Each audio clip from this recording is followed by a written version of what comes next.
ഇതിപ്പോ എന്തായാലും നിങ്ങൾക്ക് സ്ഥാനാർത്ഥിയില്ല. ഇനിയിപ്പോ തെരഞ്ഞെടുപ്പാണ്. അപ്പൊ ഹിന്ദു മഹാസഭയുടെ ഈ പ്രവർത്തകർ ഇനി ആർക്ക് വോട്ട് ചെയ്യണം എന്നാണ് നിങ്ങൾ ആഹ്വാനം ചെയ്യുന്നത്?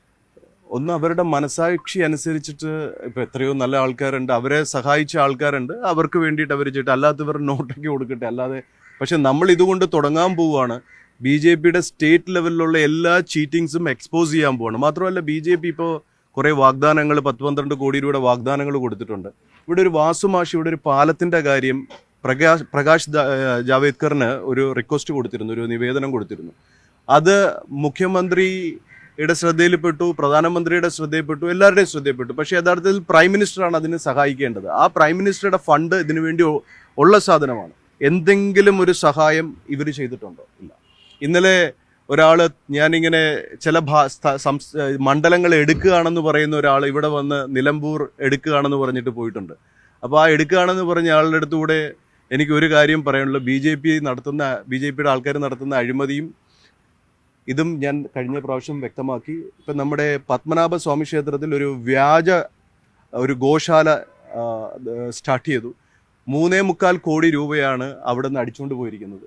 ആ 3.25 കോടി രൂപ അടിച്ചുകൊണ്ട് പോയിട്ട് അത് പല സിനിമാക്കാരുടെയും എല്ലാവരുടെയും ഒക്കെയാണ് ആ പൈസ എടുത്തത്. അതിൻ്റെ വിവരവും അതിൻ്റെ ഫയലെല്ലാം നിങ്ങൾ തിരുവനന്തപുരത്ത് നിന്നിട്ട് ബബ്ലു ശങ്കർ എന്ന് പറയുന്ന ആളെടുത്തോ, അല്ലെങ്കിൽ അവിടെ നമ്മുടെ ഒരു അഡ്വക്കേറ്റ് ഉണ്ട്, അഡ്വക്കേറ്റിൻ്റെ അടുത്ത് ചോദിച്ചു കഴിഞ്ഞാൽ നിങ്ങളുടെ യൂണിറ്റിന് ഇപ്പോൾ അത് കിട്ടും.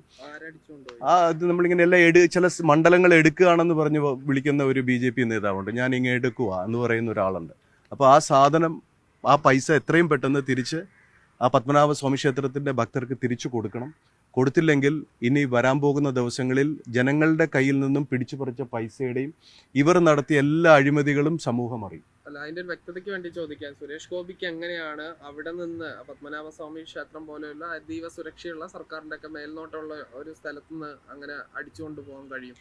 ട്രസ്റ്റ് ഫണ്ട് എന്ന് പറയുന്നത് ജനങ്ങളിൽ നിന്നും പല കാര്യങ്ങൾ വെച്ച് പിരിക്കുന്നതാണ്. നിങ്ങൾക്കറിയാം ട്രസ്റ്റിൽ എങ്ങനെയാണ് പൈസ വരുന്നത്. അവിടെ പശുവിനെ നോക്കാൻ വേണ്ടിയിട്ടെന്ന് പറഞ്ഞ് പൈസ മേടിച്ച ആ പശുവിനെ ഏതെങ്കിലും നോക്കി, പശുക്കളൊക്കെ ചത്തുപോയി. പശുവിന് ഭക്ഷണം കൊടുക്കണം. പശുവിന് വാഗ്ദാനങ്ങൾ ജനങ്ങൾക്ക് കൊടുക്കുന്ന പോലെ വാഗ്ദാനം കൊടുത്താൽ പശുവിൻ്റെ വയറ് നിറയത്തില്ല. പശുവിന് പരുത്തിപ്പിണ്ണാക്കും മറ്റു സാധനങ്ങളൊക്കെ കൊടുക്കണം, വേണ്ടേ?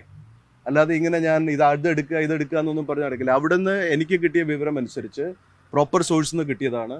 അവിടെ അങ്ങനെ ഒരു ട്രസ്റ്റ് നടത്താനുള്ള യാതൊരു വിധത്തിലുള്ള അധികാരവുമില്ല. പക്ഷെ ഒരു ട്രസ്റ്റിൻ്റെ ആ പേര് പറഞ്ഞ് തന്നെ ഒരു ട്രസ്റ്റ് ഉണ്ടാക്കി അതിൽ നിന്ന് മേടിച്ച പൈസ എവിടെയാണ്? 3.25 കോടിക്ക് മുകളിലാണ് അവിടുന്ന് പോയിരിക്കുന്നതെന്നാണ് എനിക്ക് കിട്ടിയ വിവരം. നിലമ്പൂർ ശരിക്കും ആരെടുക്കുമെന്നാണ് ഇപ്പോൾ നിങ്ങൾക്ക് തോന്നുന്നത്? രാശിപ്രകാരം ഒരു പ്രവചനം പോലെ പറയുകയാണെങ്കിൽ മിക്കവാറും ഇത് ആൾമോസ്റ്റ് ഷൗക്കത്ത് കൊണ്ടുപോകും. കാരണം ഷൗക്കത്തിൻ്റെ അച്ഛൻ നല്ലൊരു സനാതന ധർമ്മിയാണ്. അദ്ദേഹം ഈ മുസ്ലിം ലീഗിൻ്റെ വർഗീയതയൊന്നും അദ്ദേഹം കാത്തു സൂക്ഷിക്കുന്ന ആളല്ല. അതുപോലെ തന്നെ അദ്ദേഹത്തിൻ്റെ മറ്റ് രീതികളെല്ലാം വിലയിരുത്തുകയാണെങ്കിൽ അദ്ദേഹത്തിന് അങ്ങനെ ഇത് പൊളിറ്റിക്കലി അല്ല ഞാൻ പറയുന്നത്, ഒരു അല്ലാത്തൊരു പ്രഡിക്ഷൻ പോലെ നിങ്ങളതിനെ കണ്ടാൽ മതി. പിന്നെ അതുപോലെ അൻവറിനെ പോലെ അത്രയും ഒരു SDPIയുടെ കൂടി നടക്കുന്ന ഒരാൾക്ക് ഇതൊന്നും അല്ല. ഇവർക്കൊക്കെ ഒരു സനാതന ചിന്ത ഉൾക്കൊണ്ടു പോകുന്ന ഒരു ഗ്രൂപ്പായിട്ടാണ് എനിക്ക് മനസ്സിലാക്കാൻ സാധിക്കുന്നത്.